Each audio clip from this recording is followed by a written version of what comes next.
Berlin, 12 août 1961. Les habitants de Berlin-Ouest se réveillent avec des barbelés qui les séparent de Berlin-Est, comme cette mère avec sa fille.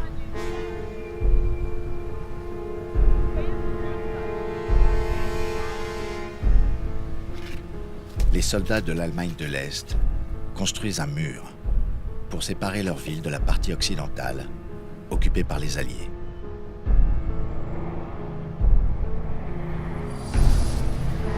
Le monde était déjà coupé en deux, depuis 1945, par un rideau de fer invisible, entre l'Ouest, les démocraties autour des États-Unis, et l'Est, communiste, dominé par la Russie, appelée alors URSS, ou Union soviétique, et la Chine.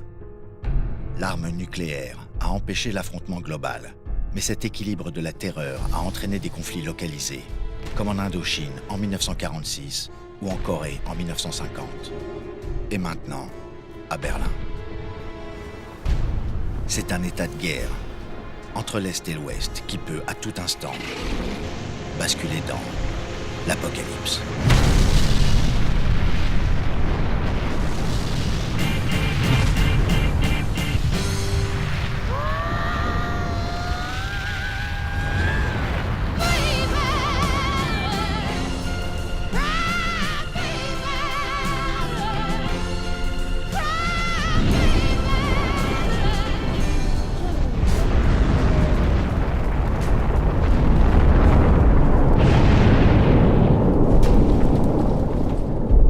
Les Berlinois de l'Est tentent de fuir alors que le mur n'est pas encore fini.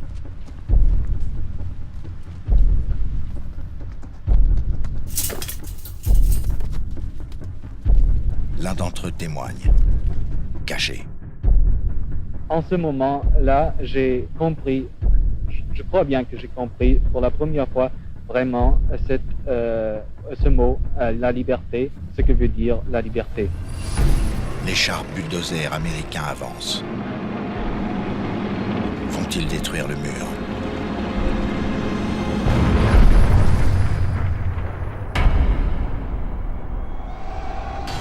Cinq ans avant la construction du mur de Berlin, en 1956, 3 ans après la mort de Staline, Nikita Khrouchtchev est au sommet de l'État soviétique.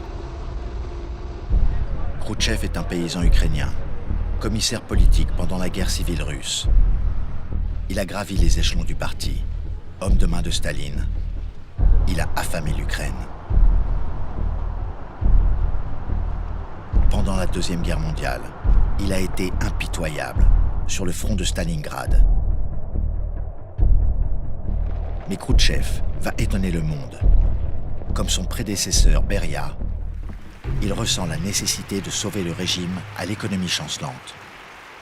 Il veut détendre les relations avec l'Ouest pour limiter les dépenses militaires. Sans renier l'idéologie, il veut s'éloigner de Staline. Au 20e congrès du Parti communiste soviétique, le 24 février 1956, Khrouchtchev fait applaudir les Français Jacques Duclos et Maurice Thorez, des fidèles de Staline.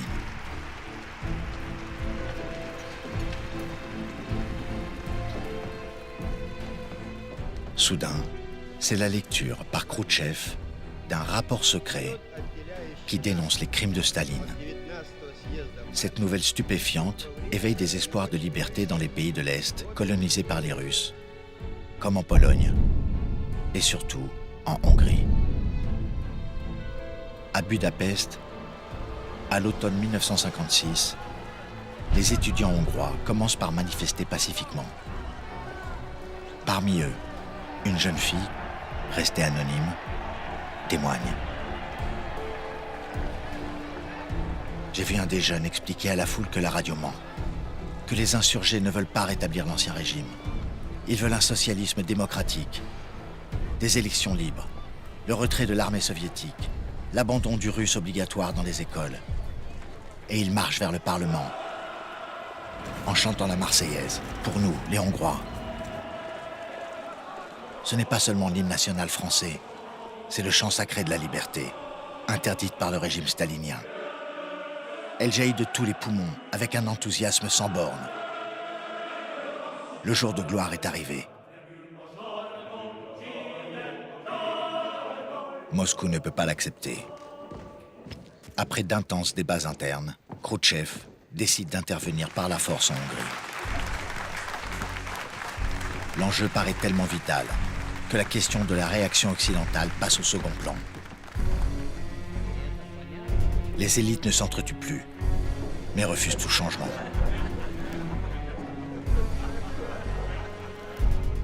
C'est le maréchal Konev, l'un des vainqueurs de l'Allemagne, qui est chargé de mater la Hongrie, au nom du pacte de Varsovie, contrepoids de l'Alliance Atlantique, qui regroupe les forces des pays de l'Est. Konev lance les chars de l'armée rouge sur Budapest. Des officiers disent à leurs soldats qu'ils vont se battre contre des fascistes allemands. Alors qu'ils ont contre eux toute la population et l'armée hongroise, pourtant formée par les Russes, et qui se rangent du côté des insurgés, en visant d'abord les symboles soviétiques.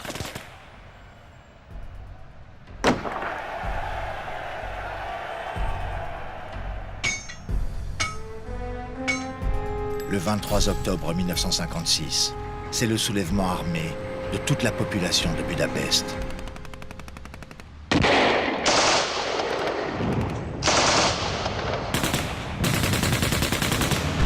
La ville est encerclée par l'armée de Konev. La radio de Budapest lance un appel désespéré. Les troupes soviétiques ont commencé leur attaque. Nous les combattons pour la liberté. «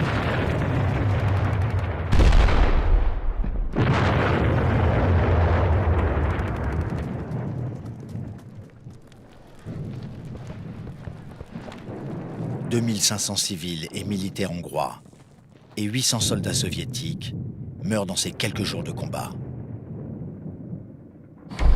Le 10 novembre 1956, c'est l'assaut final des chars russes. L'écrasement définitif et sanglant de la rébellion hongroise. Dans Budapest dévastée, les Russes et ceux qui leur sont restés fidèles se déchaînent dans des milliers d'arrestations, de pendaisons et de déportations au goulag. 200 000 Hongrois parviennent à s'enfuir en Autriche, puis en Suisse, au Canada, aux États-Unis et en France. Le monde entier proteste, mais ne fait rien. Car au même moment, une crise majeure secoue le monde. Toutes les attentions se portent sur le canal de Suez. C'est la route vitale du pétrole. Il appartient à une compagnie privée franco-britannique. Il vient d'être nationalisé par le colonel Nasser, le Raïs, le chef, qui a pris le pouvoir en Égypte. Nasser proclame « La pauvreté n'est pas une honte. La honte, c'est l'exploitation des peuples. Nous reprenons nos droits.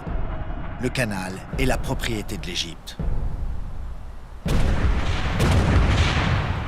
Le 6 novembre 1956, les forces britanniques et françaises débarquent pour occuper la zone du canal de Suez, avec l'aide de l'armée israélienne. 15 000 soldats sont prêts à passer à la phase finale de l'opération, le renversement du régime de Nasser.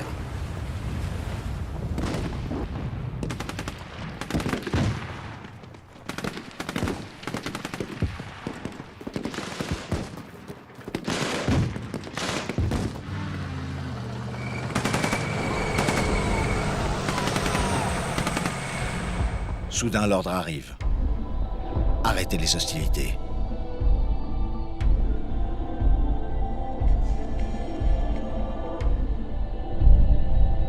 Londres et Paris viennent d'être sérieusement menacés de représailles nucléaires par Moscou. Aux États-Unis, le président Eisenhower refuse de s'impliquer dans le conflit. Avec son ministre des Affaires étrangères, Foster Dulles, il s'incline devant la menace du monde arabe de basculer dans le camp soviétique. Nasser devient le chef de file des pays arabes. Les parachutistes français repartent pour Alger, d'où ils étaient venus, se battre contre les insurgés du FLN, le Front de libération nationale de l'Algérie. Et ils sont réconfortés par la communauté française bien menacée. Nasser fait couler 40 navires dans le canal, le rendant inutilisable pour des mois, et coupant 90% de l'approvisionnement en pétrole. En quelques jours, la France n'a plus d'essence. Les tickets de rationnement apparaissent, les usines s'arrêtent. Les conducteurs abandonnent leurs voitures, place de la Concorde. À Moscou, l'épisode de Suez renforce le pouvoir de Khrouchtchev, qui vient de remporter son premier duel contre l'Occident. Le maître du Kremlin est toujours le maître du monde. D'autant qu'il a de nouveaux soutiens dans ce qui est appelé le tiers-monde. Les non-alignés est le terme inventé par le premier ministre de l'Inde, Nehru, pour affirmer n'appartenir ni au camp communiste, ni à celui du capitalisme. En fait, ces non-alignés sont précieux pour Moscou dans le jeu de la guerre froide, parce qu'ils affaiblissent l'Ouest. Mais pour rallier ces pays non-alignés, ces pays d'Afrique ou d'Asie à l'indépendance parfois récente, s'établit alors une compétition entre l'Union soviétique et la Chine. En 1956, Mao condamne les rébellions des pays de l'Europe de l'Est, conséquence pour lui du fameux rapport Khrouchtchev sur les crimes de Staline. Mao se veut le vrai successeur de Staline. Il se veut le maître du milliard de communistes du monde. Pour lui, la détente avec l'Ouest, voulue par Khrouchtchev, ne peut qu'affaiblir le camp socialiste. La guerre est le ciment du communisme. Il faut continuer la guerre au Vietnam. Mao a déjà beaucoup contribué à la victoire au nord des communistes. Leur chef, Ho Chi Minh, n'a jamais manqué une occasion d'aller en Chine, montrer sa reconnaissance à Mao.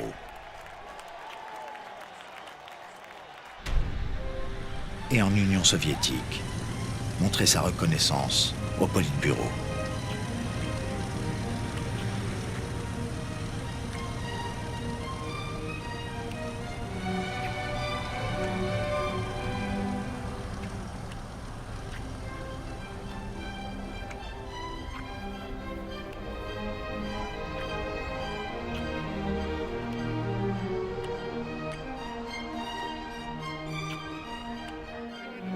Ho Chi Minh sort en pleurant du mausolée de Lénine et Staline.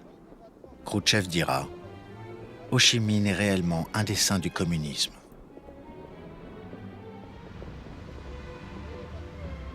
Ho Chi Minh a obtenu l'équivalent de 100 millions d'euros en URSS. Avec les 200 millions donnés par Mao, il peut faire face à la famine qui ravage son pays. Au Nord-Vietnam, dès leur prise de pouvoir, Ho Chi Minh et son régime ont mis en place une grande réforme agraire. La paysannerie vietnamienne représente 95% de la population. Pour les contrôler, l'État s'approprie leurs terres. C'est la collectivisation forcée qui a commencé par la destruction des titres de propriété. Les petits propriétaires, affublés par la police de costumes bourgeois ou mandarins, sont humiliés dans des simulacres de procès. Accusés des pires crimes par leurs familles et même leurs enfants. Des dizaines de milliers de ces malheureux sont exécutés ou jetés dans des camps dits de rééducation immédiatement ouverts par le régime. 900 000 hectares sont transformés sur le modèle stalinien en exploitation collective dont les récoltes reviennent à l'État. Dans son livre « Paradis aveugle », la dissidente Duong Trung Hong écrit « La réforme agraire, comme un ouragan, a dévasté les champs et les rizières. Depuis 1954, des centaines de milliers de paysans parviennent à s'enfuir au sud. Avec eux, toute une foule de citadins, fonctionnaires ou employés des Français. Comme les routes sont vite bloquées, ils s'embarquent sur tout ce qui peut flotter. jusqu'aux radeaux de bambou, surchargés, pour être recueillis par les navires américains. Ils laissent tout derrière eux, leurs terres et leurs ancêtres. Ils n'emportent que leur foi chrétienne, qu'ils affichent comme un laissez-passer. Le maître du Sud-Vietnam, lui aussi, est catholique, dans un pays à majorité bouddhiste. Il s'appelle Jean-Baptiste Ngo Diem. Il a 53 ans. Longtemps exilé aux États-Unis dans un monastère, il est alors la grande figure de l'anticolonialisme non communiste. Toute son action est dictée par la peur des communistes qu'il traque et emprisonne. Avec l'aide de son frère, le chef de la police secrète, Ngo Dinh Nhu, et sa femme, Madame Nhu, vite célèbre pour sa beauté et son franc-parler, dans la dénonciation de l'opposition et des médias occidentaux qui sont pour elle manipulés par les communistes. Le cynisme de ces rebelles aidés par les communistes, forts de leur réseau international de propagande, ils s'imaginent qu'ils peuvent imposer les mensonges les plus grossiers au monde. Au Nord-Vietnam, à Hanoï, autour d'Ho Chi Minh, les communistes se préparent maintenant à reprendre la guerre. Il va falloir ouvrir la piste Ho Chi Minh à travers le Laos et le Cambodge. Comme pendant la guerre d'Indochine, mais en l'agrandissant en un réseau complexe de sentiers et de routes invisibles du ciel. 2000 kilomètres de jungle montagneuse pour atteindre le sud. L'une de ces combattantes communistes, Tran Tona, raconte.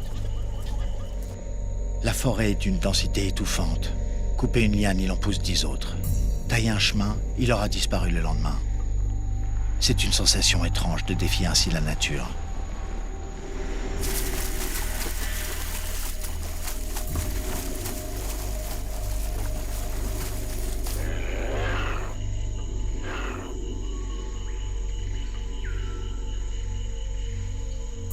Ils sont le plus souvent très jeunes et très endoctrinés. Leur foi les porte dans les pires conditions.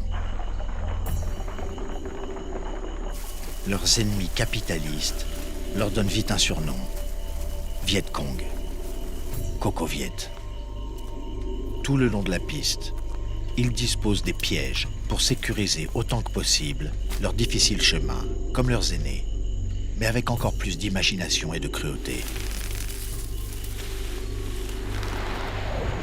Les zones d'insécurité s'étendent.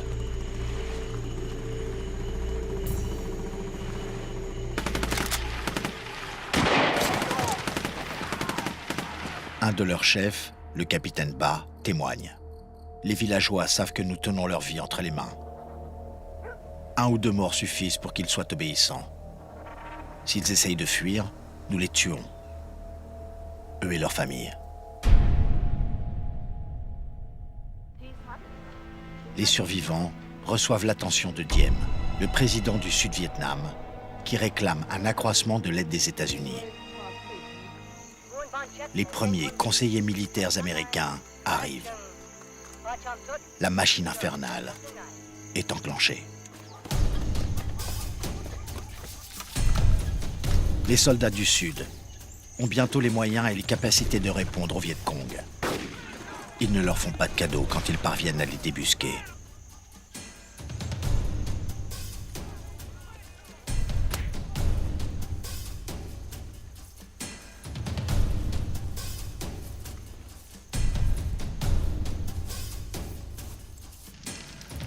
Et ils sont sans pitié pour les villages qui les hébergeaient.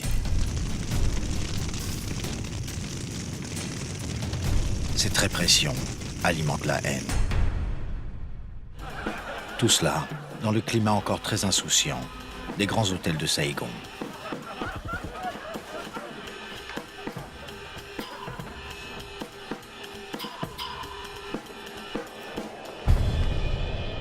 Ce sont aussi les années Khrouchtchev, Les années 50, comme un répit dans la guerre froide.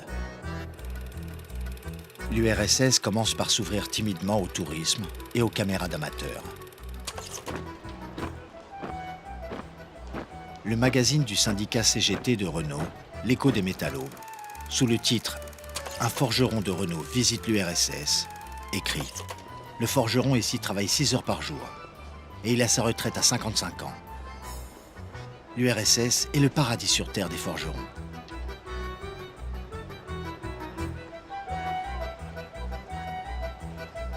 Khrouchtchev veut continuer dans la voie du dégel, de la coexistence pacifique.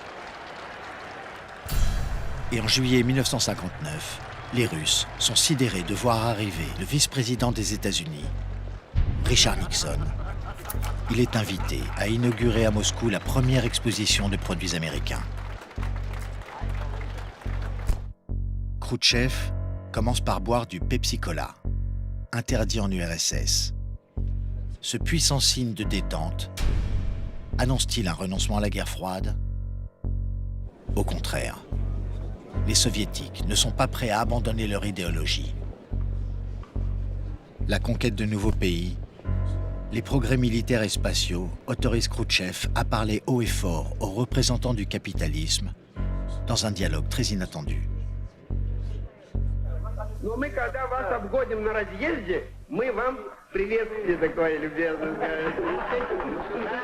Et Nixon invite Khrouchtchev aux États-Unis. Khrouchtchev s'envole pour Washington dans le Tupolev 114 pour impressionner les Américains. Un énorme avion de ligne de 180 tonnes avec un nez vitré comme le bombardier dont il est dérivé.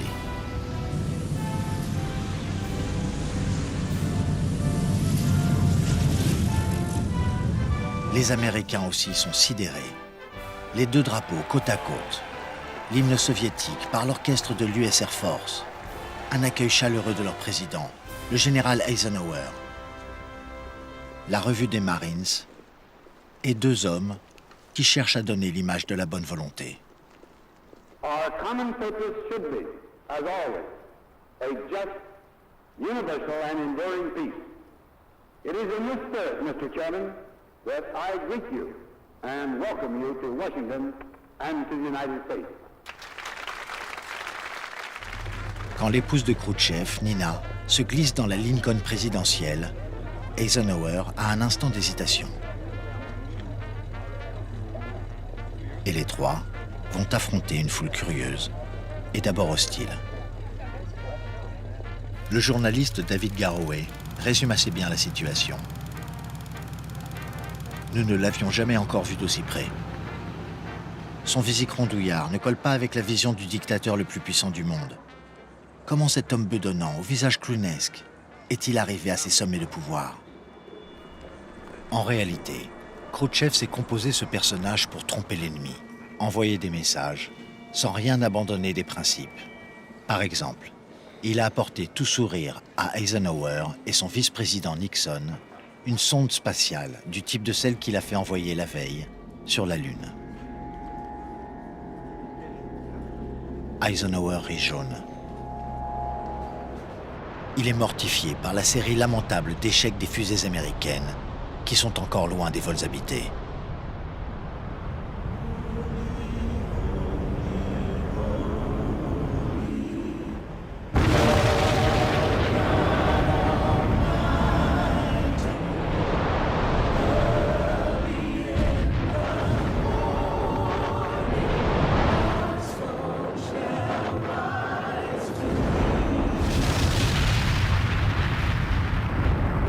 Les Russes, eux, arrivent à envoyer une chienne, Laika, dans l'espace.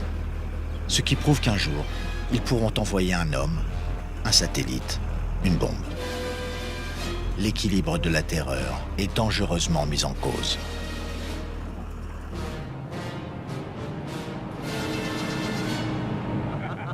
Certain de sa supériorité, Khrouchtchev peut se permettre d'amuser les médias en exploitant son image de Monsieur K.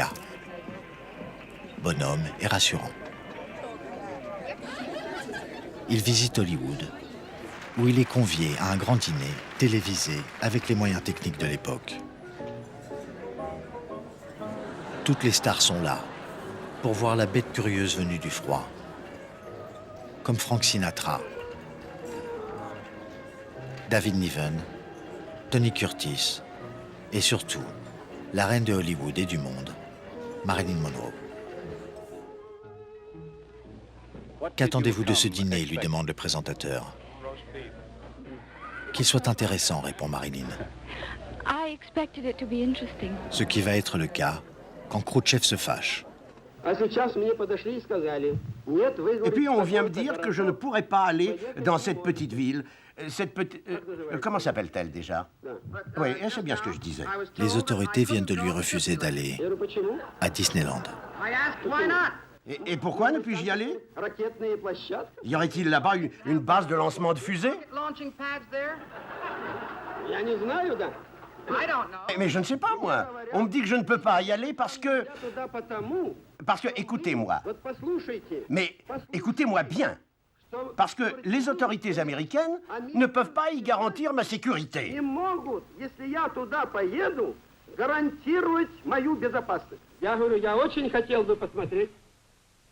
Je dis, j'aurais bien voulu y aller.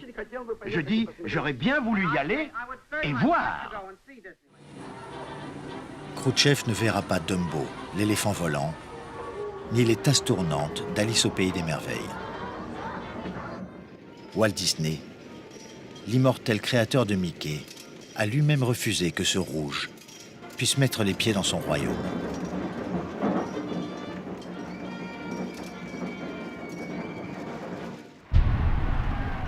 À Pékin, des attractions d'un autre genre attendent Khrouchtchev. 15 jours après les États-Unis, le 28 septembre 1959, il est en Chine pour la célébration du 10e anniversaire de la prise de pouvoir de Mao. Khrouchtchev craint Mao et a décidé de rompre son engagement de lui fournir le dernier prototype de bombe nucléaire. De son côté, Mao continue de critiquer, maintenant ouvertement, Khrouchtchev et sa coexistence pacifique avec l'Occident. C'est la rupture entre Chinois et Soviétiques. Pour Ho Chi Minh, également invité, c'est le signe que la guerre au Vietnam va s'intensifier. Khrouchtchev écrira « La Chine tient le Vietnam entre ses griffes. Elle ne desserrera pas son étreinte. »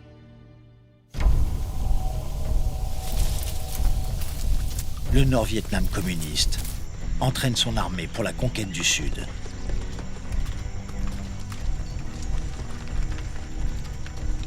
Armes et approvisionnements affluent par la piste Ho Chi Minh qui passe par le Laos en le plongeant dans la guerre.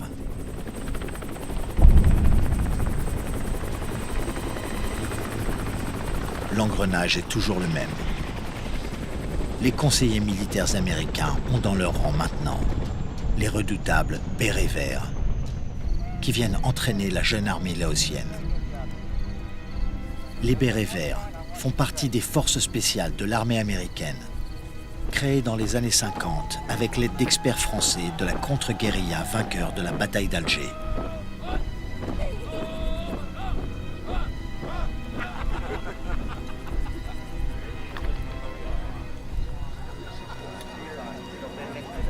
Au Sud-Vietnam, les bérets verts regroupent les villageois dans des hameaux stratégiques fortement défendus. Ce qui entraîne une hostilité de plus en plus grande des paysans. Le Viet Cong n'a pas de mal à trouver des informateurs, tout un réseau d'espionnage, qui lui permet de bien préparer ses attaques et de les réussir.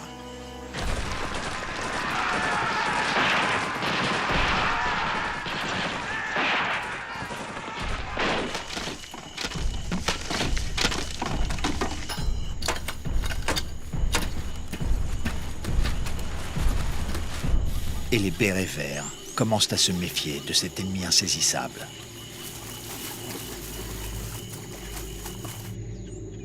C'est l'une des images frappantes de la guerre des mondes, celle que veut donner l'Est. Dans les trous et les tunnels, un petit peuple héroïque, entièrement dévoué à la cause. Mais ce sont en fait des divisions entières avec une puissante artillerie qui vont affronter les monstres d'acier de l'Ouest.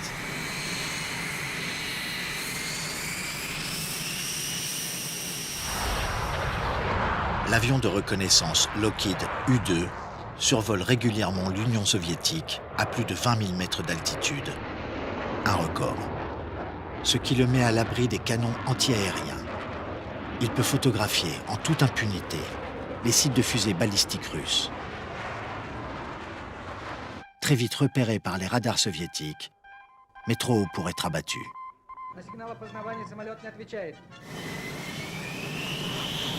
Khrouchtchev, se sentant trahi dans son effort de détente avec l'Ouest et fragilisé vis-à-vis du parti et des Chinois, décide de lancer ses escadrilles de chasse, puis ses nouveaux missiles antiaériens.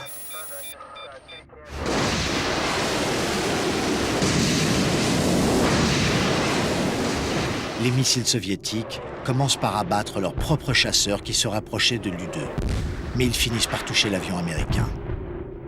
Le pilote de l'U-2, Francis Gary Powers, s'est éjecté. Alors qu'il avait l'ordre d'avaler une capsule de cyanure, il s'est laissé capturer et après un dur interrogatoire, son procès s'ouvre le 24 août 1960 à Moscou. Dans la célèbre salle des colonnes de la Maison des syndicats, l'ancienne salle du trône qui servait depuis la Révolution à honorer les grands morts du communisme, ce procès a une résonance planétaire.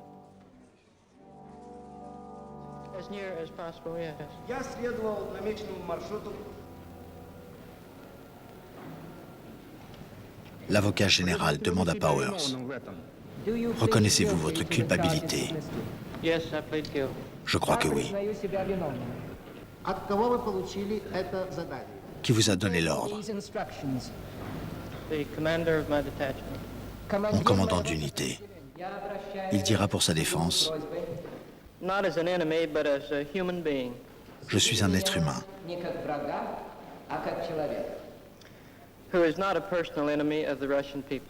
Et pas un ennemi du peuple russe. Powers n'est pas condamné à mort, comme toujours en pareil cas en Union soviétique, mais seulement à 10 ans de prison, pour être échangé rapidement contre le chef de l'espionnage russe en Amérique, le colonel Rudolf Abel. Une histoire qui sera racontée 50 ans plus tard par Steven Spielberg dans son film « Le pont des espions ». Dans les débris de l'avion, exposés à Moscou, les Russes ont récupéré les photos d'espionnage américains qui permettent à Khrouchtchev de se racheter devant le parti et les Chinois.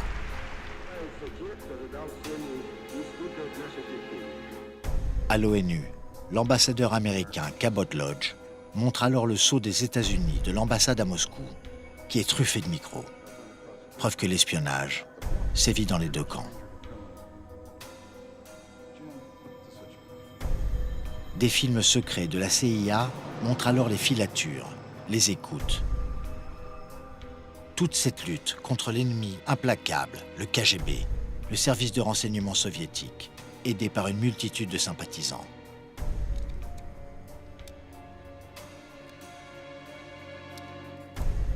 Le directeur de la CIA, Allen Dulles, frère du ministre des Affaires étrangères Foster Dulles, dira plus tard: beaucoup de gens sont totalement dévoués au communisme. Ils donneraient leur vie pour ça. Khrouchtchev a autorisé le KGB à utiliser les membres des partis communistes du monde entier pour l'espionnage.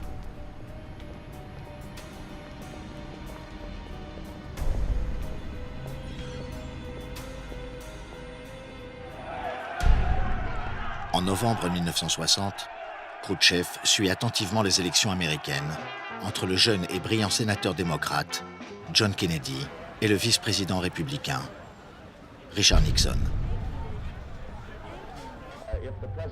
Khrouchtchev déteste Nixon, qu'il juge très anticommuniste, et applaudit lorsqu'Eisenhower cède sa place le 20 janvier 1961 à Kennedy, que Khrouchtchev croit progressiste. Est-il un nouveau Roosevelt? À son investiture, Kennedy et son vice-président Lyndon Johnson ont choisi la cantatrice Marianne Anderson pour interpréter l'hymne américain, traditionnellement chanté dans la circonstance. C'est une héroïne de la lutte pour les droits civiques. Whose broad stripes and bright stars through the perilous fight o'er the ramparts Mais contrairement à ce qu'espère Khrouchtchev, Kennedy va se montrer un adversaire résolu de l'Union soviétique. Son frère, Robert Kennedy, a été un collaborateur du sénateur Joseph McCarthy, qui 10 ans plus tôt a traqué les communistes américains. Robert Kennedy devient ministre de la Justice et le principal conseiller de son frère, le nouveau président. Dès la prise de pouvoir, John Kennedy et son vice-président Lyndon Johnson doivent faire face aux urgences. La première, c'est Cuba, la grande île des Caraïbes, à côté des États-Unis.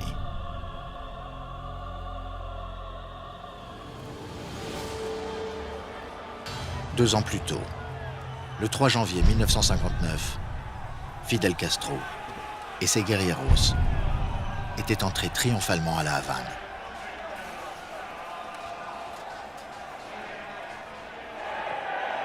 Castro avait vaincu l'armée du colonel Batista, accusé d'être un dictateur corrompu. Castro avait juré de garder la barbe jusqu'à la victoire de ce qu'il appelle la justice sociale.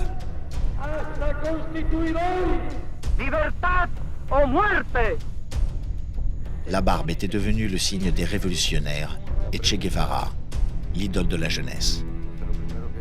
Che Guevara, communiste argentin, a influencé Castro, de même que son frère, Raúl, lui aussi marxiste. Castro a nationalisé les banques et les propriétés des grands groupes capitalistes, surtout américains.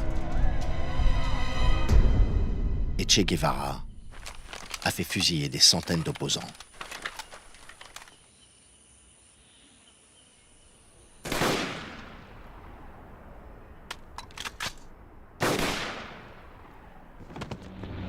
Cette politique de répression a entraîné une émigration massive des Cubains vers la Floride, à Miami. 200 000 la première année, 2 millions en 50 ans, sur 7 millions d'habitants. Plus d'un quart de la population. Ils ont retrouvé leurs proches à Miami, pendant que les États-Unis ont rompu leurs relations et décrété un embargo sur leur commerce. Castro s'est tourné alors résolument vers son seul soutien possible, l'Union soviétique. Un mois après la prise de pouvoir par Castro, Mikoyan, le ministre soviétique du commerce, accourt à La Havane, signer un prêt de 100 millions de dollars et la promesse d'acheter toute la production de sucre. Les Américains n'ont qu'une idée, renverser Castro. À son arrivée au pouvoir en 1961, Kennedy découvre un plan élaboré par son prédécesseur, Eisenhower, avec la CIA. Une expédition militaire uniquement composée d'exilés cubains.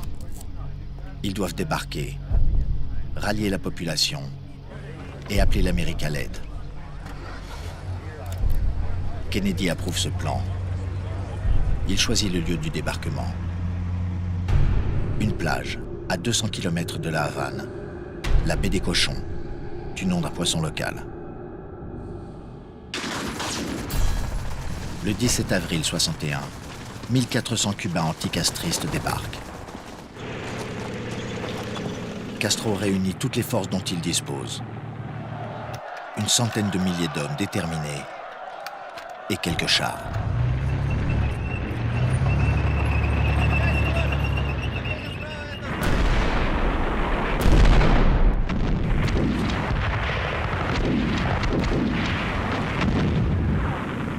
Sa modeste aviation parvient quand même à mitrailler la plage de la baie des Cochons et couler les bateaux de débarquement anticastristes. Castro reste inquiet. Que va faire la population? Elle ne bouge pas, terrifiée ou acquise à la révolution. Kennedy donne l'ordre d'abandonner les Cubains libres à leur sort. Le soulèvement espéré n'a pas lieu. Un millier de survivants anticastristes se rendent.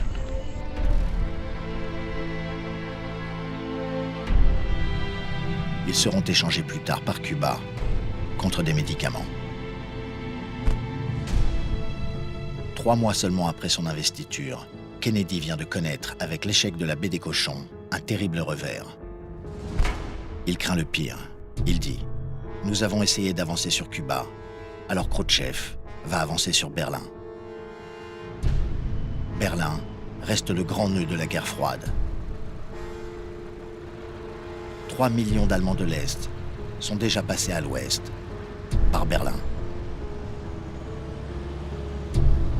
Une situation intolérable pour les communistes qui réclament une annexion de la partie occidentale de la ville. Kennedy tente de désamorcer l'escalade en allant rencontrer Khrouchtchev à Vienne. Il veut l'empêcher d'occuper Berlin-Ouest. Ce serait la guerre. Sur le chemin de Vienne, Kennedy fait escale à Paris avec son épouse, Jackie, dont le charme séduit les Parisiens. Kennedy en plaisante. Il dit « I am the man who accompanied Jacqueline Kennedy to Paris, and I've enjoyed it. » Je suis le monsieur qui accompagne Jackie Kennedy, et j'en suis heureux. Kennedy est impressionné par le président français, le général de Gaulle, personnage historique.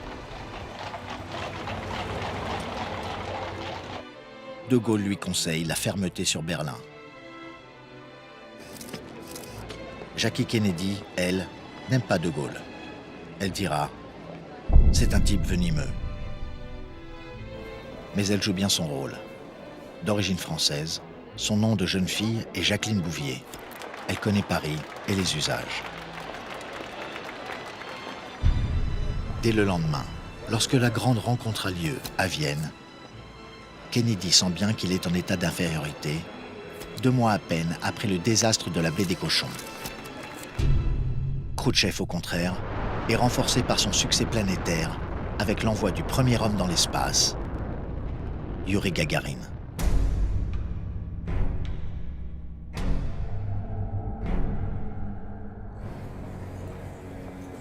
Dans les salons de Vienne, la rencontre de Jackie Kennedy, suprêmement élégante, avec Khrouchtchev, et de John, avec Madame Khrouchtchev, est un choc de 2 sociétés irréconciliables. Et le dialogue entre les 2 hommes, impossible. Kennedy ne saura pas ce que mijote Khrouchtchev. Construire un mur de 150 km pour isoler Berlin-Ouest de Berlin-Est et du reste de l'Allemagne, et même de tous les pays de l'Est. 3 millions de réfugiés avaient déjà réussi à passer. Khrouchtchev a choisi la solution la moins attendue des Occidentaux.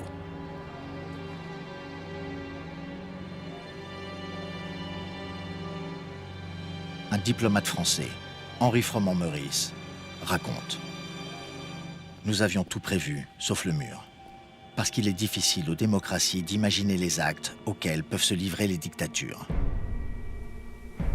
Nous avions envisagé le blocus des accès à la ville, mais pas que l'adversaire voudrait d'un seul coup se bloquer lui-même et enfermer sa population pour l'empêcher d'accéder à l'Ouest.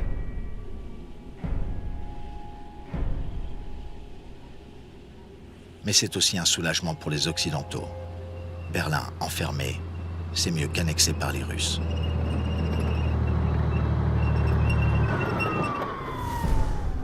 Kennedy pensait alors avoir surmonté cette crise, comme celle de la baie des Cochons. Mais pour Khrouchtchev, l'offensive continue.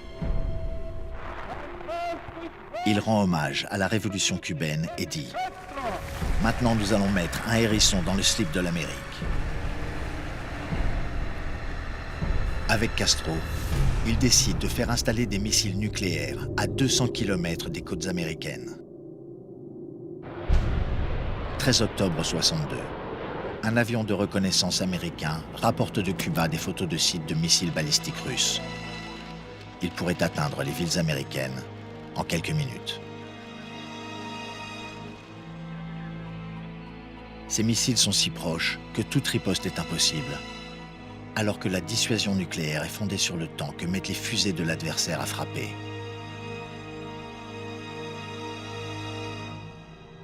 Mais cet équilibre de la terreur avait déjà été rompu par les Américains. Le président Eisenhower avait fait installer des fusées balistiques nucléaires Jupiter en Turquie. Ces Jupiter sont proches de la frontière russe, encore plus près que les missiles soviétiques de Cuba, du territoire américain.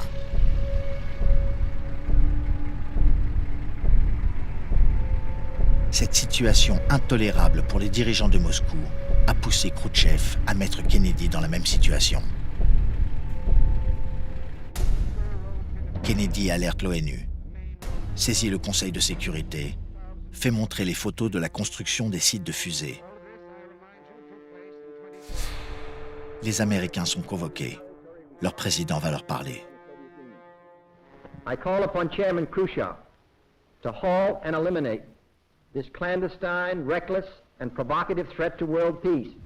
La marine américaine établit un blocus autour de Cuba pour barrer la route aux navires russes qui transportent les missiles. Mais soudain, 4 sous-marins nucléaires soviétiques font surface à l'intérieur du blocus. La partie devient extrêmement dangereuse. L'horloge de l'apocalypse fait un bond. Le pape Jean XXIII lance un appel solennel au gouvernement. Ne restez pas sourds aux cris de l'humanité. Castro mobilise sa population aux accents de l'international.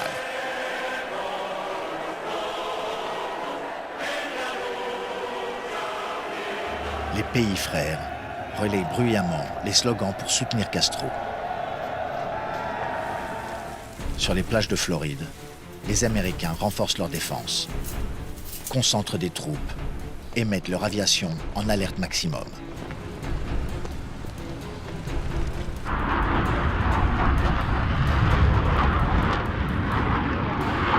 Pour le monde entier, c'est le début de la Troisième Guerre mondiale.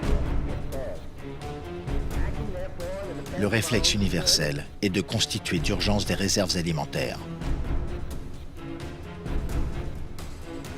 et de répertorier tout ce qui peut servir d'abri anti-atomique. Dans les écoles, les enfants apprennent à se protéger contre le flash nucléaire et leurs parents aménagent leurs abris pour préserver l'espèce humaine.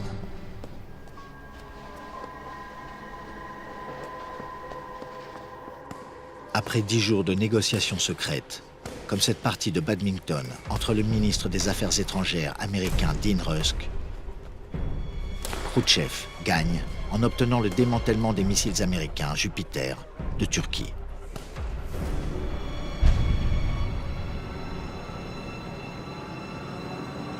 Comme s'il cédait à Kennedy, Khrouchtchev ordonne alors à sa flotte, le 28 octobre 1962, de faire demi-tour avec les missiles soviétiques. Les Américains les filment, bâchés, sur le pont des bateaux russes. Ces images font le tour de la planète. La famille Murphy sort de son abri dans le Vermont. Barbara, à New York, et Max et Rachel, au Texas, poussent un grand soupir de soulagement, comme le monde entier. Tous sont convaincus que Kennedy les a sauvés. Et leur président a remercié le ciel en allant à la messe en famille ce dimanche 28 octobre 1962, dans une petite église de Floride. C'est pourtant Khrouchtchev le vainqueur. Il a obtenu le retrait des missiles de Turquie et l'engagement des Américains de ne plus toucher à Cuba. Mais Khrouchtchev a accepté de perdre la face, ce qui va entraîner sa chute. Kennedy, lui, sort grandi de la crise. En juin 1963, il se rend à Berlin-Ouest, toujours menacé d'une invasion russe.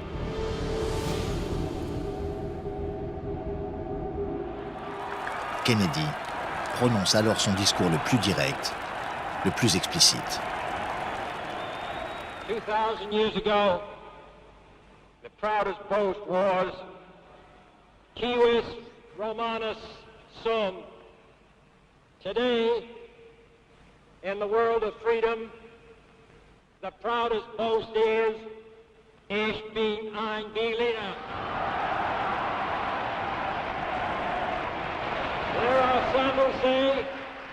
There are some who say that communism is the wave of the future. Let them come to Berlin. Et il ajoute, en se rendant au mur de Berlin,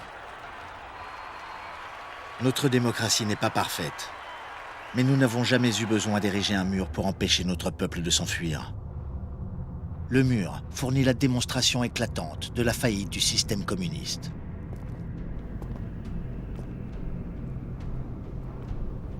Pour Kennedy, la priorité qui l'attend, c'est le Vietnam, où la guerre va s'étendre jusqu'à l'abîme.